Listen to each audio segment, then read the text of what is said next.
Kechasi hech narsa yemasangiz ham, lekin ertalab qondagi qand miqdoringiz baland chiqyaptimi? Bu sizda nimani anglatadi? Bu tong fenomeni deb ataladi. Sahrni diabeti bo'lgan bemorlarda kechasi uxlaganingizda soat 3 dan 8 gacha bo'lgan oralikda qondagi kontrинсулярный gormonlarni aktivlashishi kuzatiladi. Kortizol, bundan tashqari adrenalin. Mana shu gormonlarga sizda oshqozon osti bezingiz reaksiya bildirib bera olmaydi. Shuning uchun siz hech narsa kechasi yemasangiz ham ertalabki sahringiz baland bo'lishi kuzatiladi. Bu tong fenomeni deb ataladi. Sog'lom odamlarda bu mexanizm, ya'ni yaxshi ishlaydi, oshqozon osti bezi reaksiya bildiradi. Agar sizda bu holat kuzatiladigan bo'lsa, davolovchi shifokoringiz bilan maslahatlashib, tong fenomenini oldini olishingiz kerak. Bundan tashqari samoji degan effektdan bor. Bu siz kechasi qilinadigan dorilaringiz yoki ukollaringizni dozasini oshirib yuborsangiz, kechasi uxlaganingizda qondagi qand miqdoringiz tushib ketadi.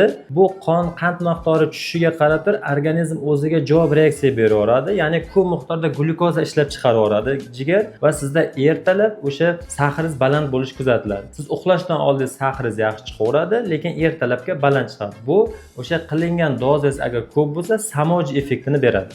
Agar siz shu haqida to'liq ma'lumotga ega bo'lmoqchi bo'lsangiz, bizda bu to'g'risida tayyor video darslik qilingan. Ko'rib turganingizdek, bu paketning ichida 36 ta darslik bor. Bunda o'sha qandli diabet 0 dan to professional darajagacha tushuntirilgan darsliklar bor. Bundan tashqari 1 oy davomida 3 ta 4 ta jonli konsultatsiya bo'ladi va sizga tayyor kalkulyator beramiz. Bu kalkulyator yordamida siz qancha uglevod yeyapsiz bemalol hisoblab olsangiz bo'ladi. Mana siz xlebni yedingizni hisoblashda oddiy mana bu kalkulyator yordamida bilsangiz bo'ladi. Misol uchun mana siz deylik tanlamoqsizda, ertalabki nima yemoqsizda? Mana javdar nonni, qora nonni tanlaysiz. Bu mahsulotda xlebni yedingizni 3 yedingizni tashkil qiladi. Chunki siz 100 gram mahsulot yeyapsiz. Buni miqdorini siz kamaytirishingiz ham mumkin, mana qo'shishingiz ham mumkin, kamaytirishingiz mumkin. Albatta, mana siz 50 ga tushiradigan bo'lsangiz, bu ko'rsatkich o'zgaradi.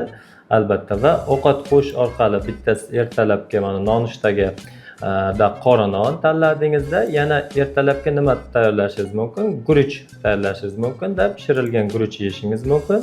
Va bu yerda guruchning mahsuloti 100 gram kiritilgan. Buni ham shunaqa tanladingiz va qo'shish orqali mana ertalabki 2 ta narsa yedingiz deylik va sizda umumiy xlebni yedingiz 209 ni tashkil qildi. Ya'ni 50 gram qora non va guruch, pishirilgan guruch, 50 gram guruch yedingiz.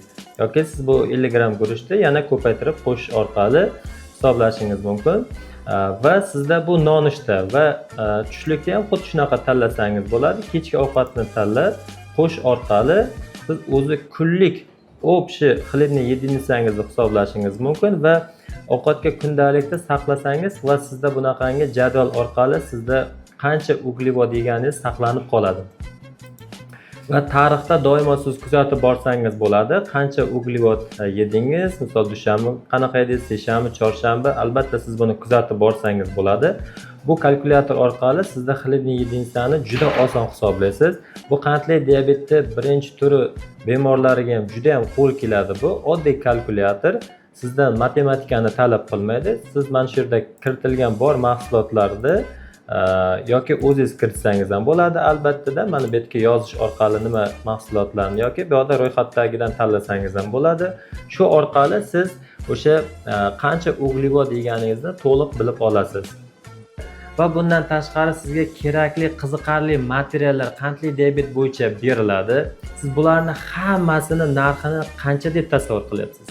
Bu siz o'ylagan darajadalik qimmat emas, bor yo'g'i 497 ming so'm. Bu birinchi patok bo'lganligi uchun arzonlashtirilgan. Siz bularni qimmat bo'lmasdan turib sotib olishga ulguring. Bu keyingi patoklarda qimmat bo'lib ketishi aniq. Endi ko'pchilikdan qiziqtiradigan savol, buni qanday sotib olamiz, qanday siz bilan bog'lanamiz degan savol. Biz hozir videomiz pastida link qoldiramiz. Shu havola orqali o'zingizni telefon nomeringizni qoldirishingiz mumkin. Yosh kattalar bo'lsa, ko'z o'tmaydigan keksalar bo'lsa, link orqali ma'lumot to'ldira olmasa, o'sha ekranlarda, pastdagi ekranlardagi nomerlarga bog'lanishingiz mumkin. Biz siz bilan o'zimiz bog'lanamiz va o'sha to'liq ma'lumotlarni beramiz. Diabet bilan siz bilan birgalikda kurashamiz.